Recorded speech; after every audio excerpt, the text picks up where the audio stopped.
नमस्कार दोस्तों, स्वागत है आपका अपने चैनल रिश्तों की कहानियां पर। आइए सुनते हैं आज की कहानी। बहू, तेरा कौन सा खर्चा करवा रहे हैं हम तो अपने बेटे से बोल रहे हैं। ये क्या छोटी बहू, ये मैं क्या सुन रही हूँ? तुमने विशेष की पढ़ाई शहर में अपने घर पर रखकर करवाने से इनकार कर दिया। भला ये भी कोई बात हुई? तुम चाची हो उसकी और उसके इतने से खर्चे नहीं उठा सकती तो फिर तुम्हारे शहर में इतना कमाने का क्या फायदा? इतने पैसों पर क्या सांप बनकर बैठोगी जो बच्चे की पढ़ाई की दुश्मन बन गई? अम्मा सरिता को डांटते हुए बोली। अम्मा जी, मैंने कब उसकी पढ़ाई के लिए इनकार किया है? मैंने तो सिर्फ उसे हॉस्टल भेजने के लिए कहा है, सरिता अपना पल्ला सही करते हुए बोली। वहीं पास खड़ी उसकी जेठानी गीता भी अपना हाथ नचाते हुए बोली, अरे हम तो इन्हें अपना समझते थे, पर हमें क्या पता था कि ये तो हमें पराया समझती है। अरे मेरे बेटे के वहां जाकर इसके पास रहने से कौन सी इसकी आज़ादी में खलल पड़ जाता जो उसे अपने पास रखकर पढ़ाने से इनकार कर दिया।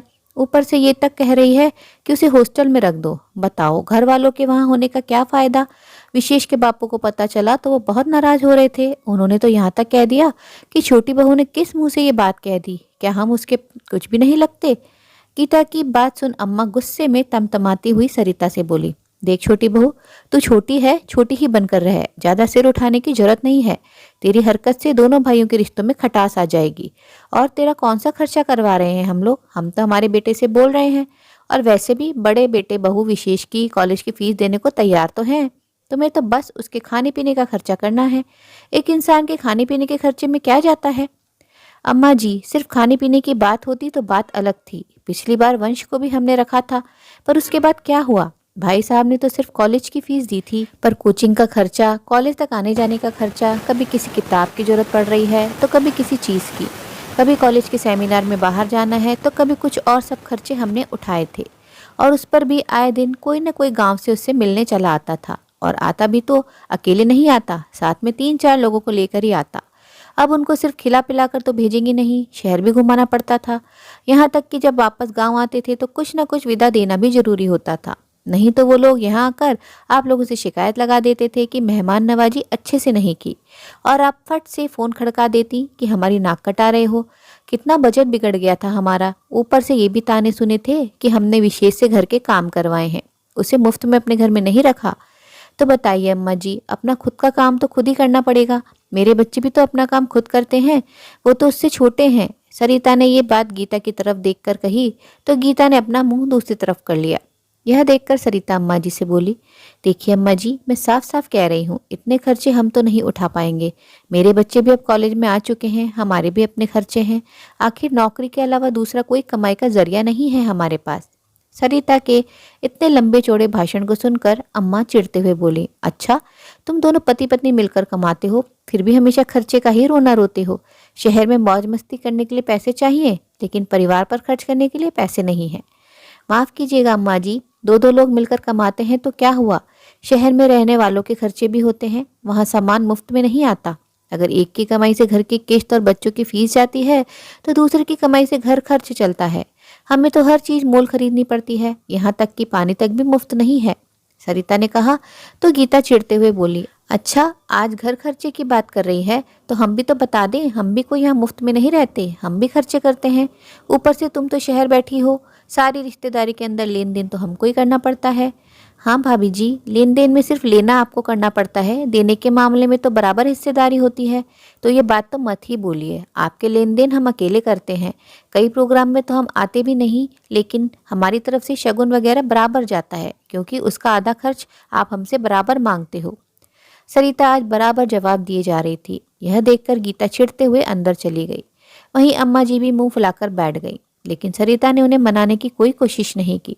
पिछली बार भी यही हुआ था, जब विशेष का बड़ा भाई वंश पढ़ने के लिए अपने चाचा चाची के पास शहर आया था।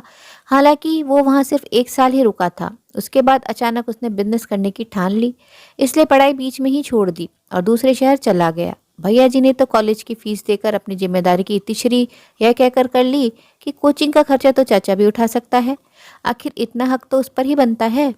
पर उसकी कोचिंग की फीस, आने जाने का खर्चा, खाने पीने का खर्चा, पॉकेट मनी, सब खर्चा सरिता और संदीप को ही उठाना पड़ा था। इसके अलावा कभी कोई कॉन्फ्रेंस हो रही है तो कभी कोई कॉलेज का टूर जा रहा है, आए दिन कोई ना कोई खर्चे। इस कारण सरिता के घर का बजट पूरी तरह से हिल गया था। साथ ही उसकी नौकरी पर भी बन आई। ऊपर से हर महीने कोई ना कोई मिलने चला आता, कभी भैया मिलने आते तो कभी भाभी जी, पर अकेले कभी नहीं आते। कभी भाभी जी की बहनें उनसे मिलने साथ में आती तो कभी उसके मामा मामी, और फिर 3-4 दिन तक रुककर ही जाते। उस दौरान सरिता को अपने स्कूल से छुट्टी लेनी पड़ती, क्योंकि उनकी मेहमान नवाजी के लिए तो उसे ही घर पर रुकना पड़ता। अब उन्हें शहर ना घुमाए तो भाभी जी का मुंह बन जाता। मुंह पर कहने से भी गुरेज नहीं था। अरे तुम्हारे शहर में आए हैं तो थोड़ा घुमा कर भी ले आओ, जरा हम भी तो देखें तुम्हारे शहर की रौनक। इसलिए सरिता के साथ साथ संदीप को भी छुट्टी लेनी पड़ती थी। ऊपर से अगर विदा ढंग की नहीं दी तो उसकी और बात बन जाती। फिर अम्मा फोन करके 2-3 दिन तक जान खाती रहती, तुम हमारी नाक कटा रहे हो, शहर में जाकर क्या बैठे, तुम्हें अपने बड़ों की इज्जत का कुछ ख्याल ही नहीं रहा। अरे इतना कमाते हो, थोड़ा बहुत किसी को दे दोगे तो कुछ कमी नहीं पड़ जाएगी तुम्हारे खजाने में। और तुम्हारे पास नहीं है तो मेरे से ले जाया करो, अभी तक तो मैं जिंदा हूँ, इतने से तो मैं ही तुम्हें दे दूंगी। इतना सब कुछ होने के बावजूद भी वंश ने बीच में अपनी पढ़ाई छोड़ दी तो बदनामी भी उन्हीं लोगों की हुई। गांव में सब तरफ भाभी जी ने ये बात फैला दी कि वंश ने इसलिए पढ़ाई छोड़ दी क्योंकि चाची उससे घर का काम कराती थी, इससे वो पढ़ाई ढंग से नहीं कर पाया। अब जिंदगी में कुछ तो करना ही था, इसलिए व्यापार कर रहा है।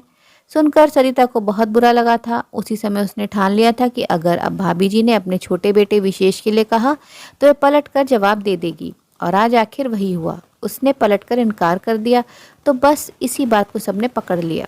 फिर थोड़ी देर बाद संदीप और बड़े भैया घर पर आए। तब भी अम्मा मुंह फुलाकर बैठी हुई थी। जब संदीप ने इसका कारण पूछा तो अम्मा गुस्से में ही बोली, तेरी पत्नी की हिम्मत कैसे हो गई विशेष को वहां रखकर पढ़ाने के मना करने की? आखिर तेरे ऊपर उसने कैसे निर्णय ले लिया? अपनी पत्नी को थोड़ा दबाकर नहीं रख सकता? आज अपने ससुरालियों के निर्णय के बीच में बोल रही है, तुम दोनों भाइयों के रिश्ते के बीच में खटास पैदा कर देगी। अम्मा की बात सुनकर संदीप समझ गया कि आखिर क्या बात हुई होगी। तभी बड़े भैया भी बोले, संदीप तुझे नहीं लगता कि तूने तेरी पत्नी को बहुत ज्यादा छूट दे रखी है? उसने बड़ी ही विनम्रता से भैया से कहा, भैया जी मेरी पत्नी मेरे साथ कंधे से कंधे मिलाकर चलती है। जब घर के खर्चों में वो बराबर मेरे साथ खड़ी है तो घर को बनाने में वो मेरे साथ खड़ी है, तो उसको दबाकर रखना ये तो बेवकूफ़ी है। मैं इस पर विश्वास नहीं करता। फिर अम्मा की तरफ मुंह करके बोला, अम्मा मैं और सरिता घर कैसे चलाते हैं ये हमारा जी जानता है। हम कोई अमीर घराने के लोग तो हैं नहीं, मध्यम वर्गीय परिवार के लोग हैं। क्या हमारे खर्चे नहीं होते? नौकर चाकर रखने की हमारी औकात नहीं है।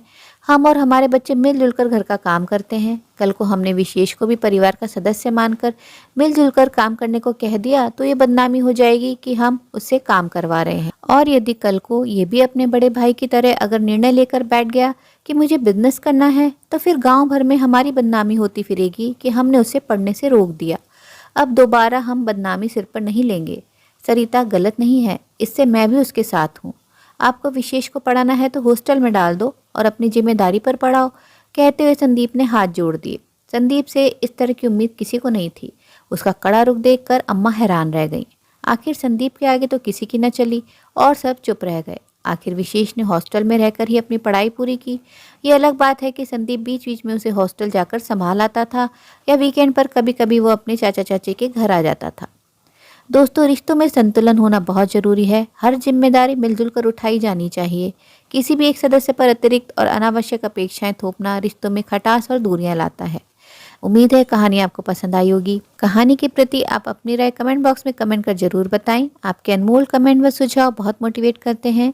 कहानी अच्छी लगी हो तो अपने मित्रों प्रियजनों के साथ भी शेयर जरूर करें। आपसे अनुरोध है, अगर आप चैनल पर नए हैं तो ऐसे ही नई नई जीवन से जुड़ी कहानियाँ सुनते रहने के लिए चैनल को सब्सक्राइब जरूर करें। कहानी अंत तक सुनने के लिए आप सभी का दिल से बहुत बहुत शुक्रिया। तो फिर मिलते हैं अगली कहानी में। तब तक के लिए आप लोग अपना ध्यान रखिए, खुश रहिए, ऐसे ही कहानियाँ सुनते रहिए।